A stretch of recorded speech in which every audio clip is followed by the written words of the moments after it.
സ്ത്രീകളെ സംബന്ധിച്ചിടത്തോളം പീരീഡ്സ് എന്ന് പറയുന്നത് അത്രയും സുഖകരമായിട്ടുള്ള ഒരു ടൈം ആയിരിക്കില്ല. ഫിസിക്കലി ഉണ്ടാകുന്ന പ്രോബ്ലംസിന് പുറമെ തന്നെ മൂഡ് സ്വിങ്സ് പോലുള്ളതും സാധാരണമാണ്.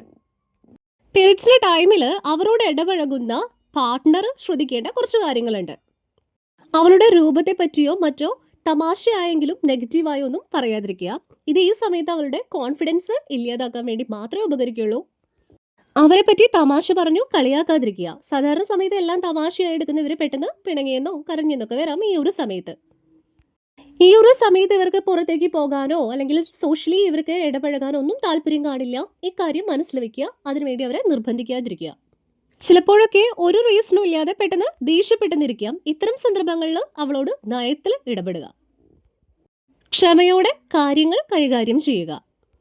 പീരീഡ്സിനെ കുറിച്ചോ അല്ലെങ്കിൽ ആ ഒരു അവസ്ഥയെ പറ്റിയൊക്കെ പറയുമ്പോൾ അത് എത്ര വലിയ കാര്യമല്ല എന്നുള്ള മട്ടിൽ അവരോട് ഒരിക്കലും പെരുമാറരുത്. ഇതവരോട് നിങ്ങൾ അവഗണന കാണിക്കുന്നുവെന്ന ഒരു സിറ്റുവേഷൻ ഉണ്ടാക്കുന്നതിനെ യൂസ്ഫുൾ ആവുള്ളൂ. ഈ ഒരു സമയത്ത് ഫിസിക്കലി ആൻഡ് മെന്റലി വളരെയധികം ടയേർഡ് ആയിട്ടുള്ള അവസ്ഥയിലായിരിക്കും സ്ത്രീകൾ. ഇത് മനസ്സിലാക്കി തന്നെ കൊണ്ട് ചെയ്യാൻ പറ്റുന്ന സഹായങ്ങളൊക്കെ ചെയ്തു കൊടുക്കുകയാണ് വേണ്ടത്. അല്ലാതെ ഈ സിറ്റുവേഷനിൽ നിങ്ങൾക്കുള്ള സഹായങ്ങൾ കൂടി നിങ്ങൾ പ്രതീക്ഷിക്കരുത്. നിങ്ങളുടെ ജീവിതത്തിൽ ഉപകരിക്കുന്ന ഇതുപോലെയുള്ള ഇൻഫർമേഷൻസ് ലഭിക്കുന്നതിനായി ചാനൽ സബ്സ്ക്രൈബ് ചെയ്യുക. നിങ്ങളുടെ സുഹൃത്തുക്കളിലേക്കും ഷെയർ ചെയ്യുക. Tata, bye bye.